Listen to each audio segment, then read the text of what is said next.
दीड दिवसाचं सासरपण करून मी निघाले आज माहेरी. तर आमच्या आत्यांचं सकाळीच चाललेलं भरभूर करून द्यायचं काम.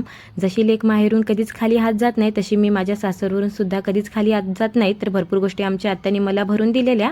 मग यायच्या वेळेस रुहांशनी छान आजी आजोबांचा आशीर्वाद घेतला आणि मग निघालो आम्ही गावी जायला. तर माझ्या सासरीच माझ्या मावशीचं सुद्धा गाव आहे. तर मावशीला आधीच सांगून ठेवलेलं की तुझ्याकडून नाश्ता करून जातो. तर मग मस्त छान असा मावशीने नाश्ता बनवून ठेवलेला, मटकीचं उसळ आणि पोहे. मग लगेच नाश्ता करून आम्ही निघालो माहेरी यायला.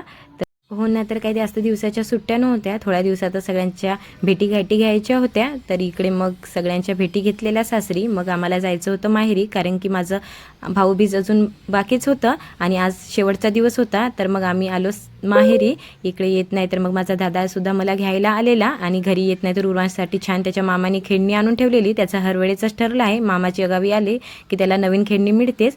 तर आजचा दिवस असा होता. चला भेटूया उद्याच्या मिनी व्लॉगमध्ये. बाय.